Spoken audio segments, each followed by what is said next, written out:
Hello, everyone. I'm the Bodacious Cowboy with my co-host, Christy Knichel. Are you ready for a special edition of the Storytelling Chronicles? We are. Let's go. Look out!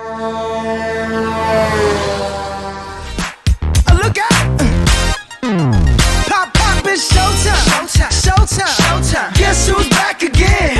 Oh, they don't know. Gone time. Oh, they don't know. Gone time. I bet they know as soon as we walk in. Showed up. I'm wearing Cuban links. Yeah. Designer mix. Yeah. Inglewood's finest shoes. Whoop, whoop. Don't look too hard, might hurt yourself. Known to give the color red the blues. Hello, everyone. I am the Bodacious Cowboy. Welcome to the Storytelling Chronicles. It's Monday, March 4th. We have a great show today. Let me bring in my co-host. You all know her, Christy Knichel. How you doing, Christy? Good. How are you? I am doing great. You know, I am really looking forward to our guest joining us today. She's been around. People know her. She's so good. She's the director of TMSA. I don't know. I'm just getting all excited about having her on. How about yourself? Oh, absolutely. She's been a friend for a while and love being around her. She's got a lot of energy and she's bringing the TMSA to another level. Yes, and she also loves Halloween. So let's get into it. Let me bring her in.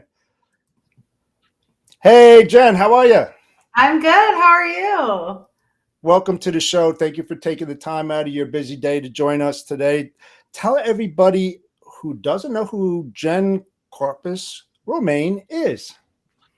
So I am, yes, Jennifer Karpus Romain, and I am the executive director at the Transportation Marketing and Sales Association, which is a trade nonprofit in the space that really centers on helping sales and marketing in the space grow. So it's a lot of sales and marketing professionals, but we're also seeing like HR and customer support people coming in as well as like senior leadership that's like, hey, how can we support sales and marketing? How can they help us achieve our mission? So we really get involved in all of those different pieces. And then I do love Halloween. That is a true fun fact. And today is my son's 7th birthday.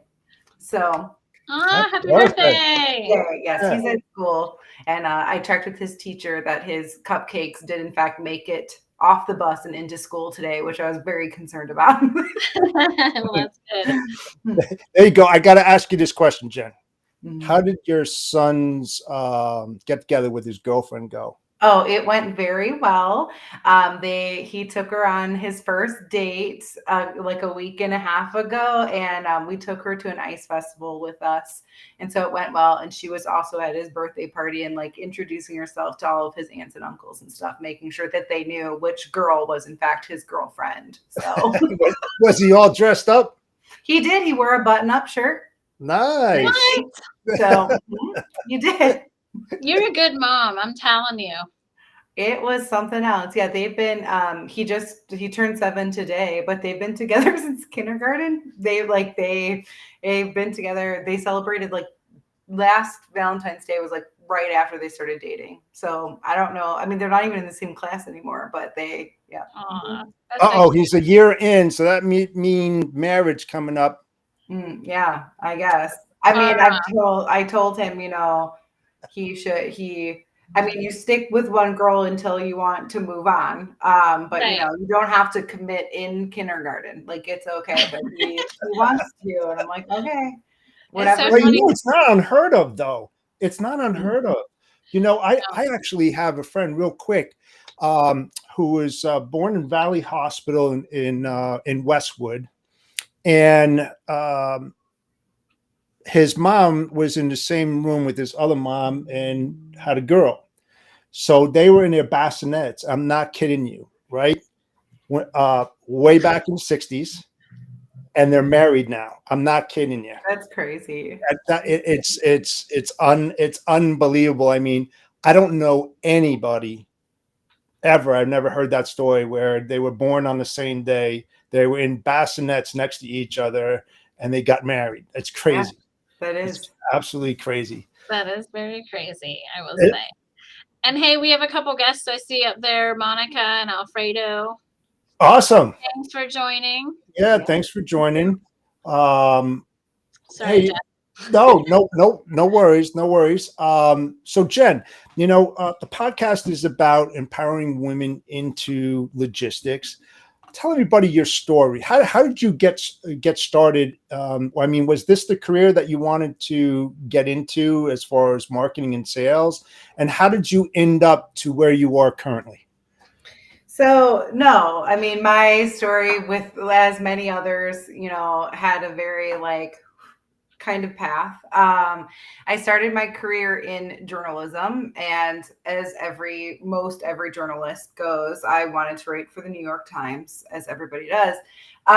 This didn't happen, but what I had found was I started writing in the industry space. So I still freelance in the rubber market. I still like write for rubbers and tires and things like that journalistically.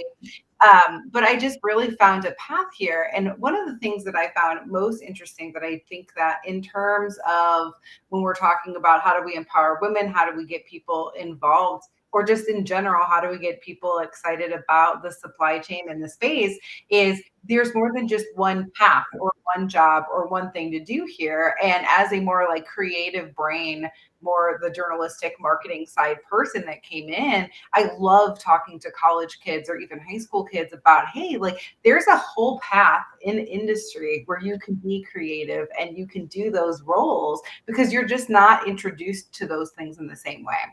So, but I always found my passion there because I loved talking to business owners in these more industrial spaces about how to tell your story, how to show that you're engaging. And they'd be like, well, people don't care about what I do. Oh, but the people in your industry really, really do. Like it might not be like this mainstream interest that you see like at the yogurt shop or if someone's like a retail store, but the people in your industry absolutely care about what you do and how you do it and your differentiator and what makes you special and how you treat your employees and your customers and all of that. And so that's kind of how I came in. And then I was a director of marketing for a tech firm who transportation was one of our spaces. And so I was actually a member of TMSA and fell in love with the organization. I loved the people. I loved being a marketing person who could engage with salespeople and bounce ideas off of them. So I didn't sound stupid to my sales team when I was like building sales collateral and stuff. So I love that, and talking to other marketers and just really growing. And then I was an active member. I was in charge of a committee. I was on the board of directors when we knew that the previous management company was kind of looking to pass it on to some new blood to put some new energy in. And I just kind of threw my hat in the ring because I really believe in the organization and what we can do and the services and the education and the networking that we provide to the industry. That's awesome. Yeah. Yeah, that's awesome. Obviously, I've heard this story from you personally before, and I think it's very interesting because you are right. You can use those skill sets within this industry. I mean, when you came into the industry, though, how was it for you as far as working with women and working with men, and like what was the ratio? And can you talk a little bit about what that looked like and if there were challenges there that you felt? Yeah, I think that when I came into the company that I worked for, my boss was awesome at empowering women. And I was the only one there, but like not because of what, I mean, that's, I think, pretty normal. But even I was like, hey, like we should be applying for like women leadership awards. And he's like, you don't have a seat at the table just because you're a woman. I'm like, yeah, I get that. But like also, we should be doing that anyway, like because you do have a like it because and it was tech and transportation, which is not, neither are really super known for their females. And then I remember going to a trade show, and it was in manufacturing, so kind of transportation adjacent, but there was somebody who came to our booth and refused to shake my hand. And he like gave me an elbow tap and then shook the hand of my boss. And I just rolled with it. But then the guy left and my boss was irate. Like he was like, I can't believe that this is like a legitimate thing that is still happening. Like, what is wrong with the world? And I'm like, I agree, but also we can't throw a fit in the middle of a trade show floor. Like we have to, conduct business and move forward. And so I'm lucky that those stories for me are fewer and farther between than I think other people.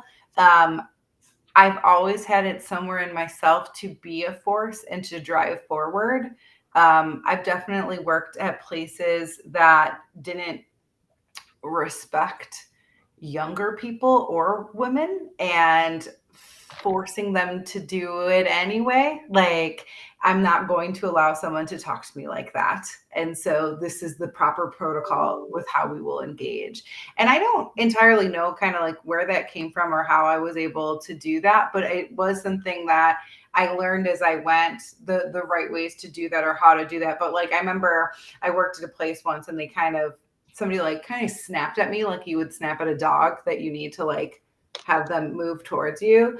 And I was like, if you need something of me, you can come get me and talk to me like a human. We won't be doing that. And I do think that in a lot of cases, especially when you work in these predominantly male spaces, they're not used to people checking that behavior. And that particular person never talked to me like that again. And I saw it still happen to other people in the office space. But I think sometimes advocating for yourself and finding that inner strength, even if other people aren't going to do it for you, is really powerful. And at least you can say to yourself, well, at least I did something. I didn't just continue to allow that cycle to continue. So did you talk to your boss about, maybe some training procedures to knock this thing, out of there as far as, the culture and how to treat, each gender as equal instead of being treated the way that you were treated? I mean, how did you approach that after that? I mean, I know what you just said, but I'm just saying, what were the other steps? Did you go to your boss? Did you tell him what happened? What was his response? That kind of things. So I think it kind of depends on the work. So I've worked at a lot of places. So like I'm sure people can like go on my LinkedIn and try to guess which spaces for which, but like good luck because there's a ton of places across different industries, different workplaces, different spaces. And I feel like some of them that I had, the leadership was part of the problem and some of them weren't. And so in some of those cases, I wouldn't have gone to the leadership because I didn't feel like that would have been heard. Other spaces I would. And like in my most recent job before TMSA, the one where I was at that trade show, like that boss, I didn't need to say anything to him ever because he was already attuned to those types of situations and supporting me as a female in the workplace and he really, I'm always grateful for him because as a woman and being super organized, I feel like that's been used against me in a lot of my workplaces. Like, oh, so you're really organized and these people aren't. So why don't you go help them achieve their deadlines and like work toward like just give them backup or you can multitask, but you don't always get like authority or anything beneficial for that. It's just, oh, you're doing all this stuff and then you're helping other people because you can multitask and you can do it. But to me, like that's punishing your like really hard workers if you go about it that way. So I always appreciated that my boss at my last job, he was like, oh, you're super organized. So we're giving you the keys, man. Like you can organize everybody and you can, but like, we're going to give you the like authority and the titles and all the things you need to help us all succeed because you have this really awesome skill set. And I felt so supported in that. So I do think that that's like kind of part of Jeff, we had talked before, like how can men help women succeed? Well, don't just tell them to plan, the company dip day and like make sure that they're in charge of passing the birthday card around and ordering the cake. Like give them empowerment to like use their organization styles for good and to give them the authority to actually do something with it. Like, oh, you are really organized. We have this new project, like go set that up. Like give them the autonomy, the authority to be able to go do something new and stretch that skill set into something impactful for them and your business. Yeah, I mean, it's definitely things that we can do, but part of it is having those conversations, education around it, which Jeff talks about quite a bit. And speaking of the fact that you've moved yourself up within the TMSA, and I know even when I was there was a good mix of men and women, but That's you good. know, what is the TMSA doing to have those conversations? Do you think you need to have those conversations? Like, how is all of that? Because again, that's a very old organization, right? Mhm. And now kind of moving into the new age, which I think you've done a fabulous job of doing. So tell us a little bit about that and how that dynamic is and how you feel about that. Absolutely. So I think that not just in terms of gender, but in all types of diversity, the best and first step that anyone can take is to acknowledge where you are, because everyone's starting in a different place. And at the beginning of 2023, I approached my board of directors and I said, I think we need to have a DEI initiative, so diversity, equity, and inclusion, because I think a lot of people are scared of that terminology. People don't want to talk about it, or they don't know how to talk about it. And that was something that our members had approached us about, of like, we want to be more diverse and inclusive, but we don't even know where to begin. And so we then went, I asked for a permanent seat on our board of directors as a diversity chair. We have a diversity task force. Our gender is great in terms of our breakdown, but I'm like, okay, but there's so many other pieces that we're not great at. And how can we be more inclusive to other ethnicities and like make us be inclusive? And I was so happy at last year's Elevate, looking around and seeing the diversity there. But one of the things that I love about, and somebody recently asked me about this, and they're like, oh, it looks like there is one person of color in your diversity task force. I'm like, well, because there's only we represent a lot of different types of diversity. So we do have like a Black woman, we have Latinos, like we have different ethnicities in that, but we also have like people who are neurodivergent, and we have members of the LGBTQ community. Like, it's not always just what you can see by looking at a picture. And we are not doing it to check off those boxes to be Right. just like, oh, okay, like this is something we pretend that we care about. No, we really do. And so we're really trying to get at least one voice of every group at the table, but welcoming even more. And how can we become more inclusive and more embracing that and not being afraid of having those conversations? So question real quick though, how is everyone taking that? Because since that wasn't there before, has everyone like bought into this? Do you feel like some people feel uncomfortable? Like, just curious. So I was thrilled that in our board, it passed with a unanimous passing.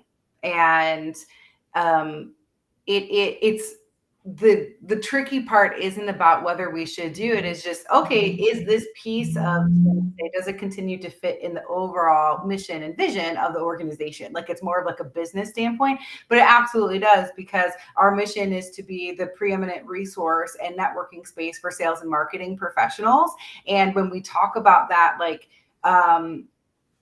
and like I said, we have some alignment with like HR and stuff like that, but like we should be then talking about how, because one of the biggest pushbacks I feel like we get is people saying, oh, well, I didn't have diverse employee or diverse applicants, so that's why we aren't diverse. Well, what are you doing to make yourselves appeal like you're more open to diversity? Like, what language are you using in your job descriptions? Or like simple things like, if you just have holidays off for Christians, you're missing the boat a little bit. And there's little things that you can do to be more inclusive, such as, hey, everybody gets 10 holidays off. You tell us the holidays you want. Everyone celebrates different things. You're good. And do you know what that also is? A great business landscape, because that means that somebody at your company is working on Christmas. Like, and that's okay, because that person doesn't celebrate Christmas. Or maybe that person is a Christian and their family just can't get together until New Year's. And so they want to have that holiday off,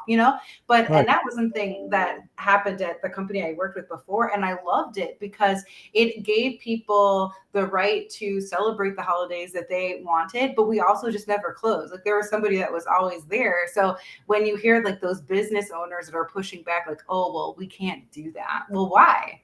Because it's giving you more time of people working and spreading that out. And why can't somebody do that? Like, why can't they celebrate on the days that matter to them? Like, Well, what is that harming? I love what you say, because honestly, like, there's so many new holidays even now celebrating different things. It almost seems like every week, every other day. Mhm.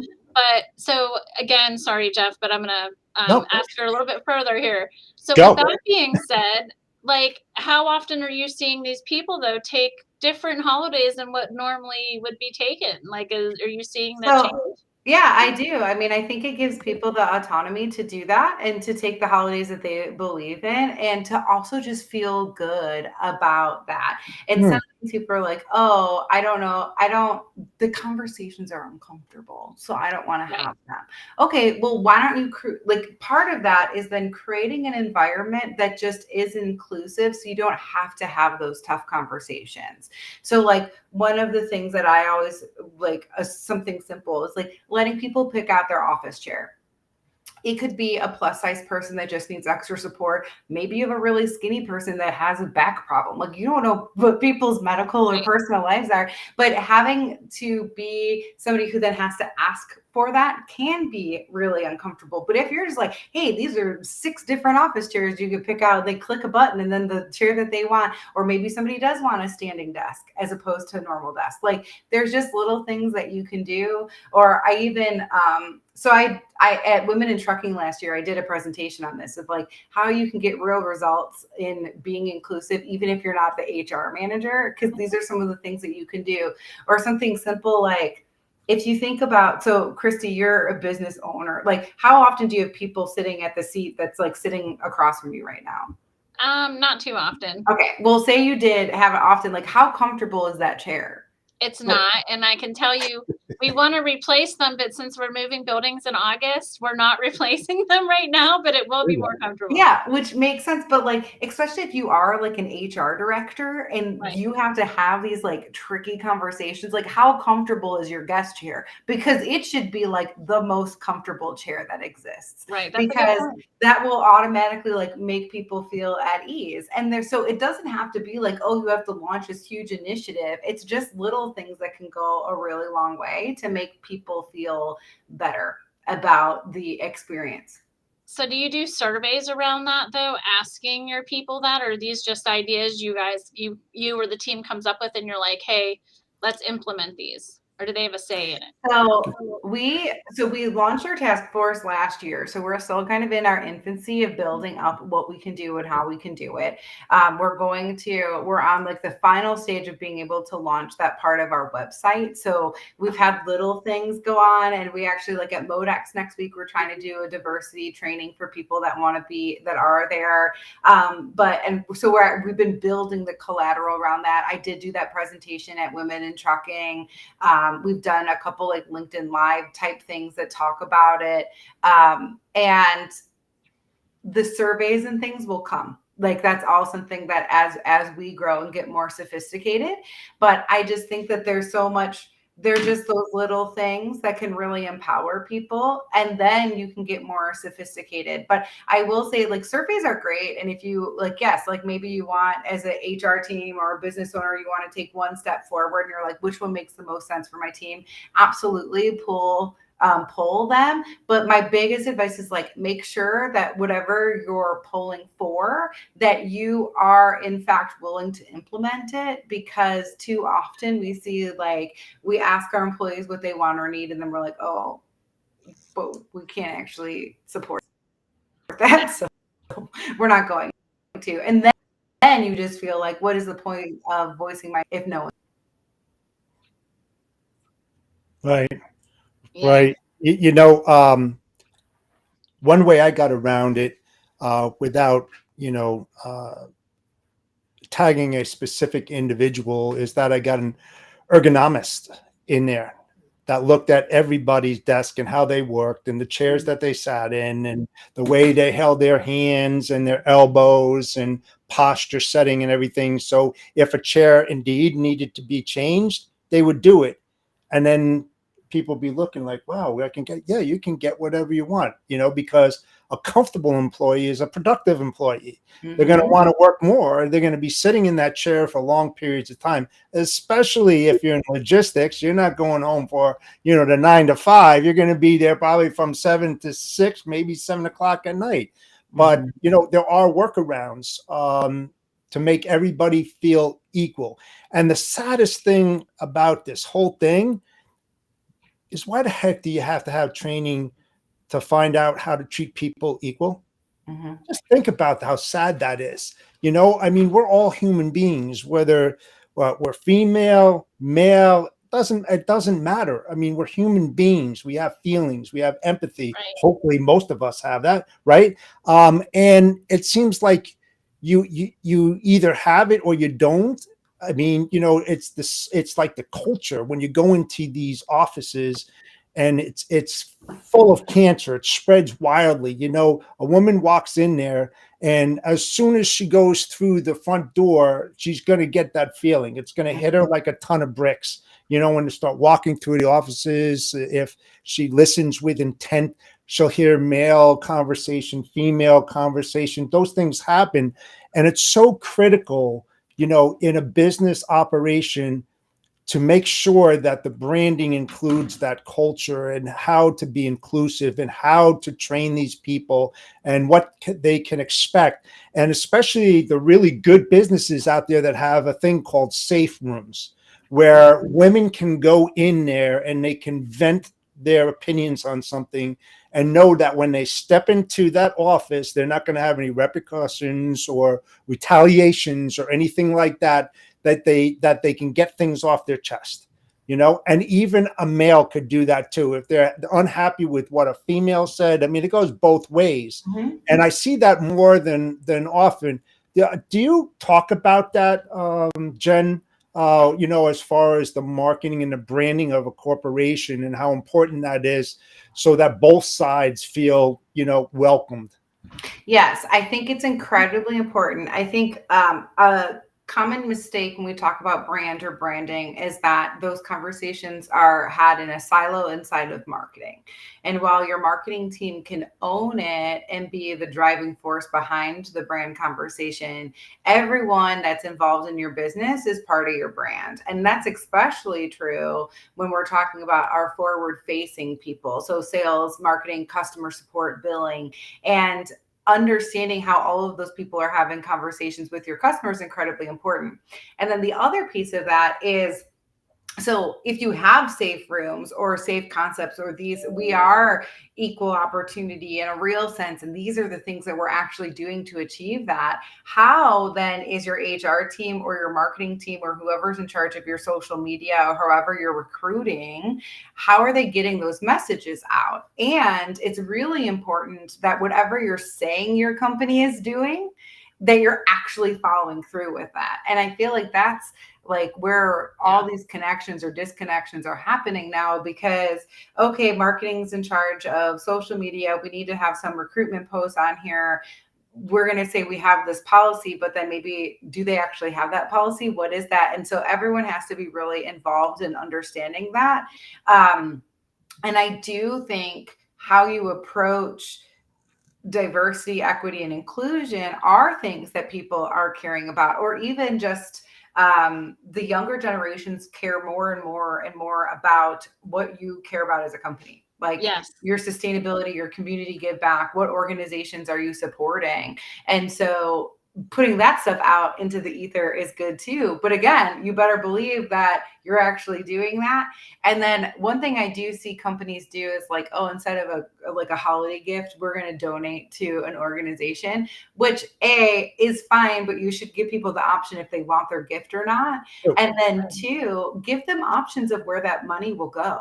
Because if you're saying, like, I had that happen to me once as an employee, they're like, oh, in lieu of your holiday gift, we're supporting this organization, which I would have honestly been fine with. I support a lot of organizations, but give me like 5 options that I can send my money to. Like, and that really doesn't take that much more time. And you're giving then your employee the like that autonomy, that decision-making capability of like, oh, because then they might feel like, oh, you know what, like I don't have the financials backing throughout the year to support this type of organization, but I'm so happy then that this extra money is going to go to them. But if you say like, oh, this is going to the American Heart Association, and that's not I mean, we should care about hearts, but like, like not that that's a bad organization one. by any means, but like if you really like my son has ADHD, like I support those types of programming or like any type of sensory things. That's a whole different thing when we talk about DEI too, is like even the way, like I know when we were kids, we were like, you did those tests about like how do you learn, like are you a hands-on learner, visual learner, all that stuff. What's your onboarding like? Do you give options? Probably not. I've never seen it. That is a good point. You made a lot of great points. I mean, honestly, we did this 2 years ago with one of my agents where we donated on his behalf for being agent of the year. He got something for it, but like this was beside that and allowed him to pick out his charity because that is important. And he's not a millennial, but I will say you are absolutely right. That age group now, they care about making a difference. And so the branding of your company and the marketing and what you say that you're going to do, you better be doing that if someone of that age joins your company, or probably any age, I should say. But in general, because I talk about this a lot, and this might go off topic a little bit, but I'm going to be going to the WeBank conference here in a couple weeks. And the WeBank is the woman-owned business organization where you meet with all the large suppliers like Coke and Pepsi and all the car dealers and all the large corporations that have supplier diversity. And the interesting thing about that is I feel like a lot of those companies have the marketing that they're so into this and they're so supporting women and whatever it might be. But at the end of the day, I feel like, we're actually tracking that right now and how that's even working for us or not working, because I would say like 95% of it is not. And then I'm sitting here questioning, is it just a marketing ploy to say that this is what you're doing, but you're really not doing the things you should be doing to back up who you really are and what you're there supporting? So it's really frustrating. And I really like that point that you make, because I do see that out there. And it's really a shame. And I'll also say, like with me being a woman-owned company, obviously I'm heavy on the other side where we have 70% women over men, but I also make sure too that like everyone feels comfortable. Or like, I think I've talked about this before, where John, who runs my company, wanted to get leadership training with our women coach, even though he works with a male coach too, just so he could better understand working with women. But the same thing on the other side, where some of the women work with male coaches or have in leadership training as well. And I think you have to support both so that you're on the same page together collectively. So I think absolutely. I think that I think that's really important. And because we do, we speak in different ways. We emphasize, like I watched this whole thing once that was like men typically like are like very data driven and women are like more storytellers. And of course that's an overgeneralization. But so like if you are a woman, learning how to present material and data and information to a room of men is incredibly important. And vice versa. If you're a male, like you can't just be like, this is 25% of our business and just like, that's it. Like we need details, And so just understanding that and how to, I think, like to me, one of the first things I learned in journalism school, and I take it everywhere, is like, know your audience. I say it to my husband when he's trying to like pitch different stuff in our house and stuff. But I'm like, know your audience, man. Like, who do you think you're talking to? Do you think that appeals to me? Like, and that's true in any room that you walk into, and understanding how to speak in that language or to appeal to them, have the information. I think that's incredibly important. And I do think that I love what you're talking about with the coaches, because say if you're a male and you work with all males and there's not a woman at the table and you want to help elevate and get women at the table, well, part of that is understanding how to do those kind of language pieces and to really help with facilitate that. Yeah.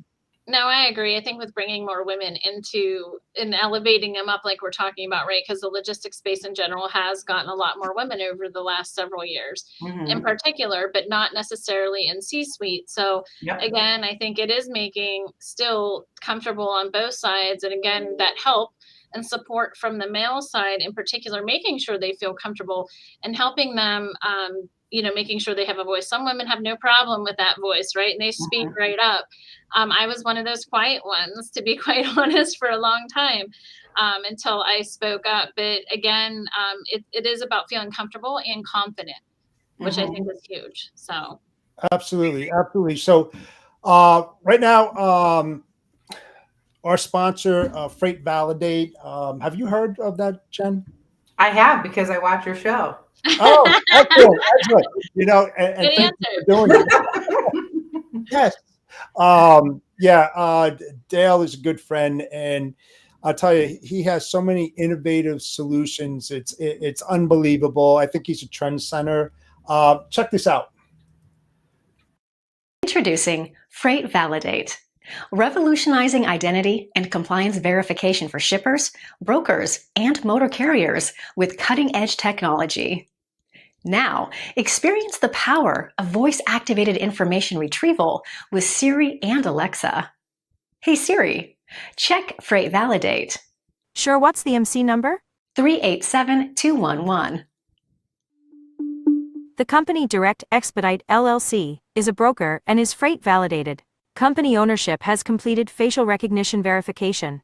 Basic company identity verification, risk assessment, and compliance info has been verified by freightvalidate.com. Please follow company protocols for additional safety and compliance vetting. For more information, please go to freightvalidate.com. But that's not all. We're excited to announce our new pricing plans. You can now get individual packages for as little as $15 per month. And here's the deal. Enter promo code SIRI15 and enjoy a whopping 50% off your monthly charge. Freight Validate ensures complete access to our state-of-the-art identity and compliance verification system. Speed, accuracy, and savings all in one package. Don't miss out. Upgrade to Freight Validate today. Fraud starts with fraud. It ends with Freight Validate.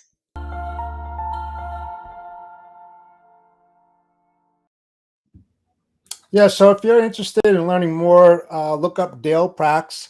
He'll be more than happy to talk to you about it. I think he's got some really great deals out there. So check them out. Go to their website. I'm sure you'll be very, very happy that you did that. So And go ahead, Christy. And I was just going to say, and just knowing that he's behind us on empowering Yes. women is, we're just very thankful for that. And we haven't talked about this on the show, Jeff, but I think we should. From getting the sponsorships, we want to be able to put that money completely back into women, whether that's leadership training, getting them to a show, anything like that. So that's something we're still trying to work out, but I'm super excited about that because I think it's Absolutely. But moving ahead, I wanted to ask you a couple other questions. So since you're sales and marketing, and hopefully my statistics are not wrong, but in sales, I showed that there's roughly 30% women that are in sales, and in marketing, maybe 60% women. Do you know the statistics, and what are your thoughts about that, and maybe why so many women are not in sales? So I don't know like the hard statistics on that, but I would say that's pretty accurate. And I think that the women in sales in logistics is growing. But what you were talking about earlier is and that's like conversations that I have with some of my members, is we're seeing more and more of the sales side women coming in, but not in the leadership. And how do we then elevate and help the sales teams elevate their women, and what does that look like? Whereas marketing, I feel, has always been viewed more as like a more female friendly side. And so, I mean, we still want to help elevate women and get them to rise in the ranks as well. But I would say that's pretty accurate from what I'm seeing between like in the industry and with our membership. But that, yeah, like that's part of something that I've talked about, and about how can we support that. I think about doing like little one-off or maybe monthly networking sessions. And these are all things that, you know, I have big plans, and we'll see when they can do that. But I think what's really important when we're talking about women and elevating women, and I mean, you guys have both alluded to this too, is like men have to be a part of that conversation. Like, absolutely. It can't just be a bunch of women sitting in a room being like, man, I wish that we could grow. And it's like, yes, there's of course spaces for that. But that was one of the things I loved. Like at Manifest, they have like a women's lunch. And I got the flu this year, so I didn't really get to do anything besides sleep in my hotel room. But last year, I Okay. loved the amount of men that were in that lunch. And there was other ones that were like, oh, I thought that was just like for women. And I was like, I could see why you might think that. And like, I've been to those in other places, but I loved that it was so forward focused of like, no, we're celebrating women in logistics. And we want everyone to be celebrating that and getting the messaging and understanding how to uplift, which I think was like a fun spin on that type of thing. Because I typically, when you do go to like the women events inside of things, it is just for women.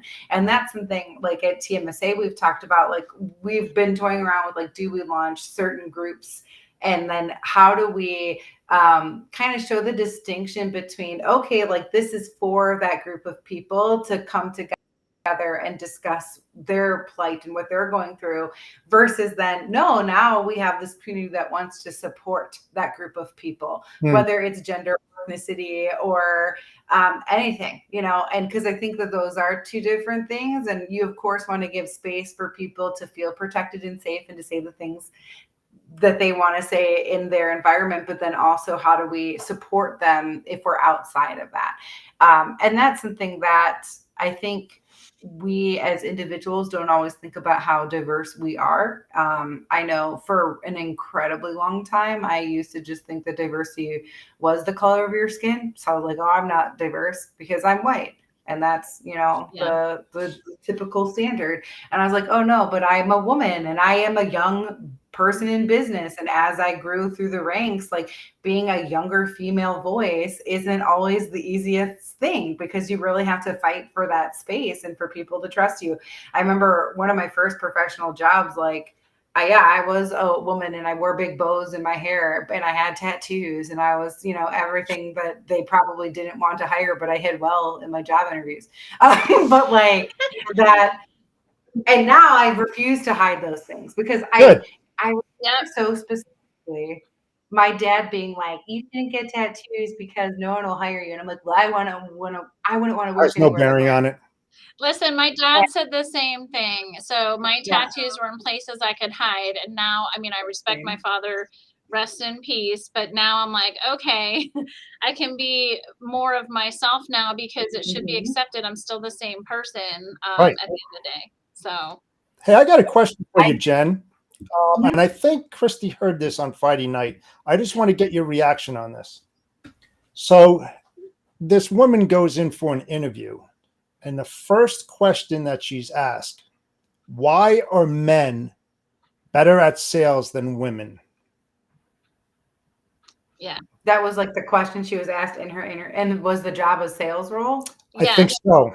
It was like a cradle to grave sales role. Yes, she actually worked for me. I think that's a really bizarre question to ask. Just right? In general, I think maybe you could say, like, why do you think you're the best person to be this sales role? I think that is a discouraging remark to, like, I wouldn't want to work there if that. I mean, tell me the culture. Tell me the culture. It does. So I will tell you this because I know the company. I'm not going to name the company.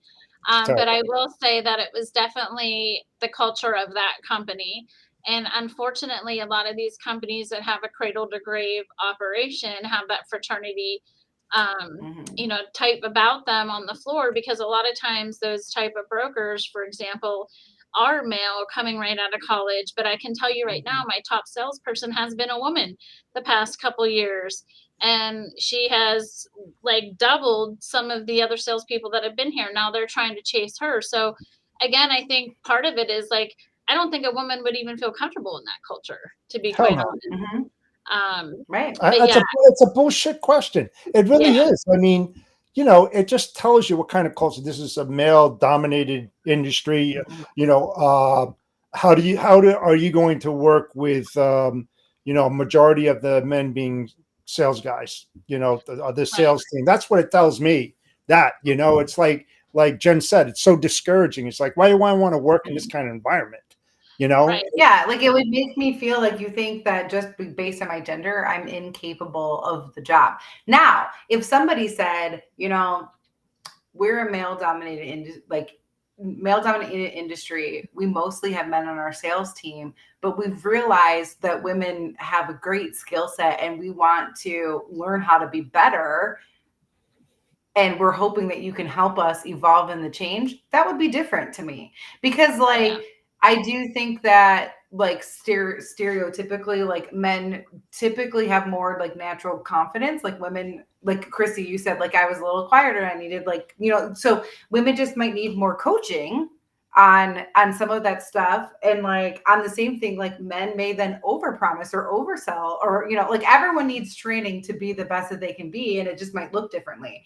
But I feel like that's not, because like if you were a predominantly male sales team and you wanted to encourage women to come in, I almost would want them to acknowledge that and be like, we want you to help us be part of the change. And some women may be like, well, no, thank you.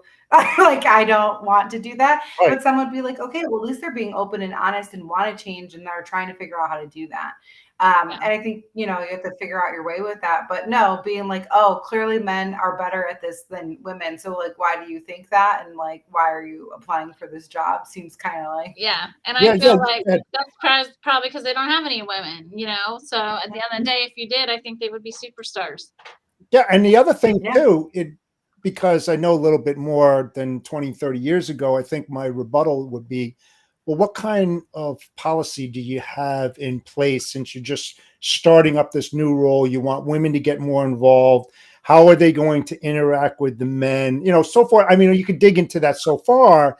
I think that would be the next question that I would ask if I was a woman. How am I going to fit in here? What are the policies that are written? What are the work instructions? Like we talked about safe places and stuff, because guys are guys. I was one of them way back. You're at the water fountain and you're talking about sports, going to the bars, meeting women, all this other kind of stuff. I mean, it happens. I was one of those guys, and then I learned this isn't the right thing to do 35 years ago plus, and I took that with me. But it's a real shame, Jen and Christy, that a lot of these companies out there, because they're run by predominantly males in senior roles, that they don't think about that. So how do you change that mentality? How do you get them to the other side to realize, I mean, I'm highly detailed, and I love working with women because they are so orderly. They have everything in place. You ask them for something, they get it for you in 2 seconds, compared to a guy, everything is disheveled. Don't touch my desk. I know where it is. You don't know where it is. It's that kind of thing. So how do you change that? How do you change that mentality?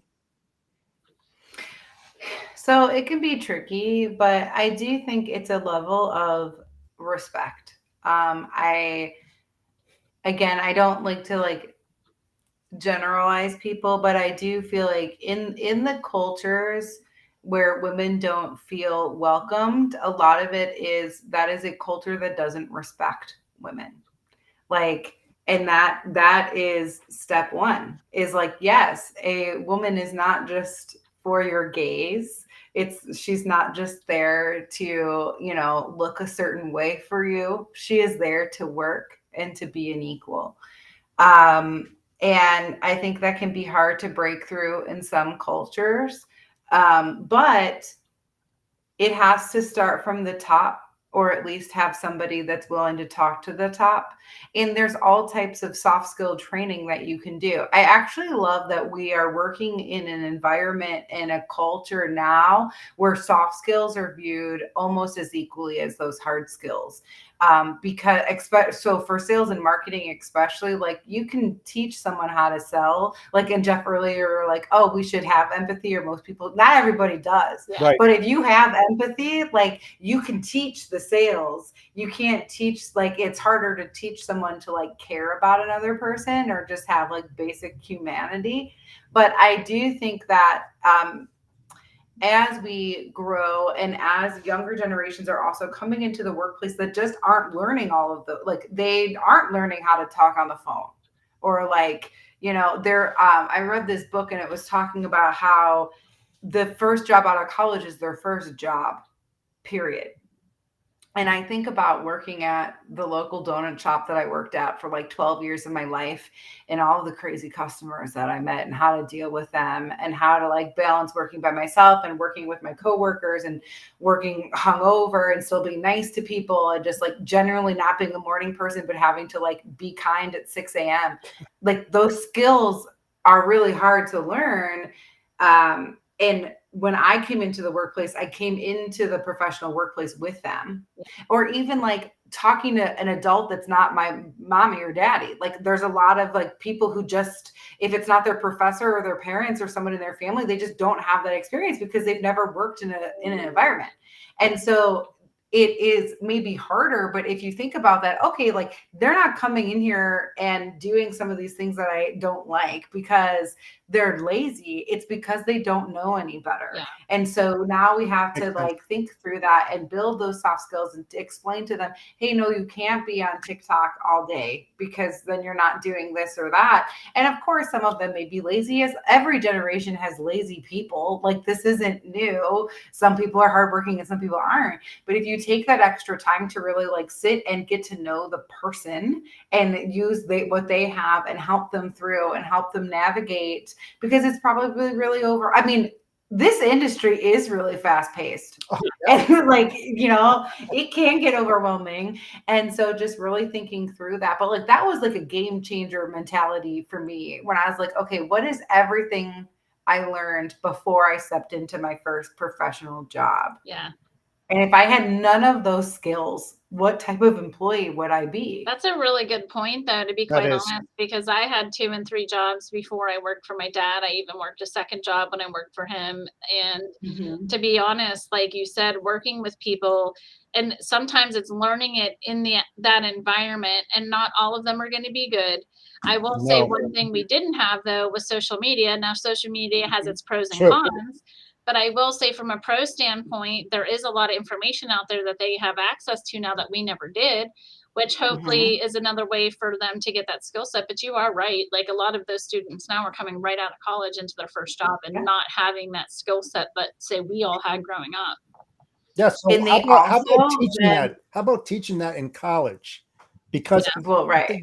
seriously, that Mhm. how to engage with all people. Right. How to Mhm. build that empathy, how to listen with intent. I think that's a huge. I think that's a huge missing Yeah. part of the industry, that people think they're listening, but they're not listening with intent to understand Mhm. what is being said. That's the whole thing. And that's hard. That's really hard because Right. people always want to overtalk other people and get their point across, and they don't want to hear the incoming. It's all outbound but not the inbound. That's tough. What do you think about that? I mean, listening with intent. I mean, Yeah. that's Mhm. critical. That's critical in this business. Yeah. Yeah, absolutely. I think it's imperative to be able to do that, because part of that is a differentiator for your business. If your team can actually listen to your customer and understand, like that was back in my past life, that I was like, oh, that was like one of the first things I realized in transportation and logistics. Like these people can tell when you're bullshitting them. They don't want you to pretend like you know the industry when you don't. If you don't have an answer, be like, hey, I'm going to find that out for you and send it immediately when I find it. Like, don't pretend like you know something when you don't. Right. Like, and I feel like that, like those are the things and how to navigate that. And I saw sometimes I've taught social media at the community college, and that was like, even we're talking about like social media and how we have this access to information, but it's also about learning how to navigate the truths of that information. Yeah. Like You're right. one day my son was like, his cousin thinks that they're like giants rule them and they move us around like dolls. And he was like, can you look up to see if that's true? And I'm like, baby, here's the thing.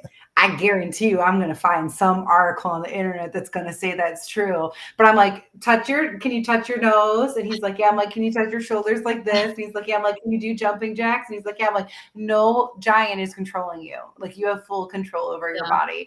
And the internet is going to tell you things that aren't real. And like, mommy and daddy are going to keep trying to like help you figure that out. And like, but that was the thing when I taught social media too. I was like, these are the sites that are here right now, but like these are like reputable like social media research sites that will talk to you about, and like these are the other things that aren't real, and learning how to navigate that I also think is really important on top of just people skills. But yeah, I mean, I love, like, there's been quite a few like sessions and speakers and engagements that I've seen and coming into this industry, or like at our executive summit last year, our whole keynote was talking about trust.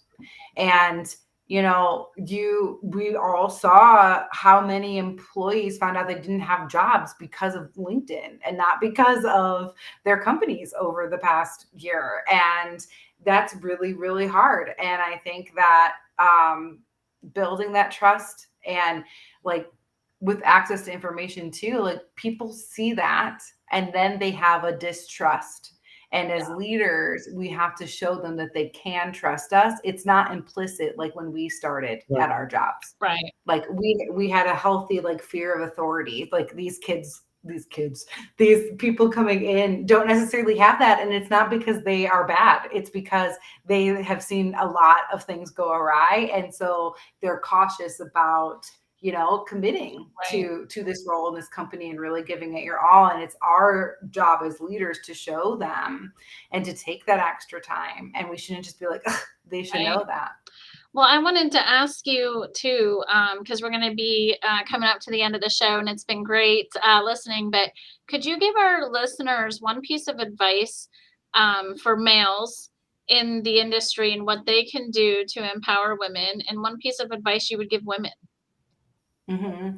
So for males, I would say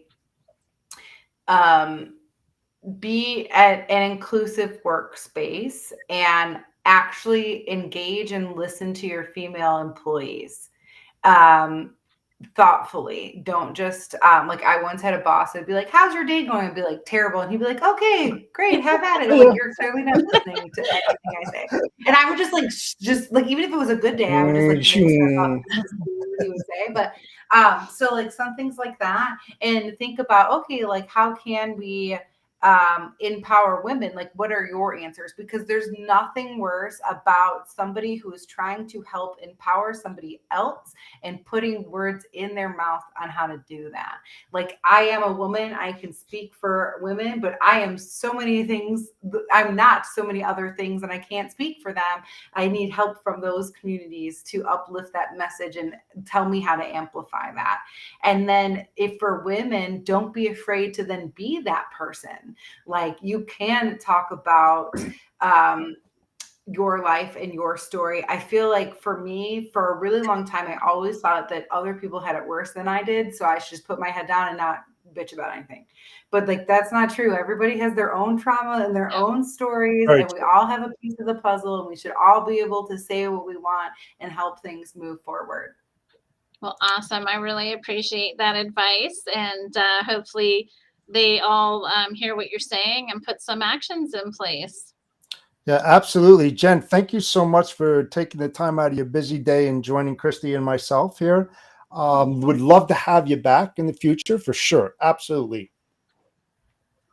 Well, happy to have to be a guest on your show. I know you guys, it's funny like seeing you guys together because I know you from like different things, but just love talking to you both, and it's been a real pleasure. And I mean, I love talking about this stuff, so happy to come back. No, it's been great. You've had a lot of great insight to share with everyone and ourselves, and yeah, love it. Thank you. And where can everyone find you? Yes. Oh, you can find me on LinkedIn under Jennifer Karpus Romain. And yes, anything TMSA related can be found at tmsatoday.org. And we do have our Elevate conference coming up June 9th through 11th. And you can find more information about that at events.tmsatoday.org. Awesome. Thank you so much, Jen, again for joining us. Both Christy and I are live every single Monday on the Storytelling Chronicles, empowering women into logistics at 2:30 p.m. Eastern Standard Time. Until next week, thank you so much for joining us. Enjoy the rest of your week, and we'll see you soon. Thank you.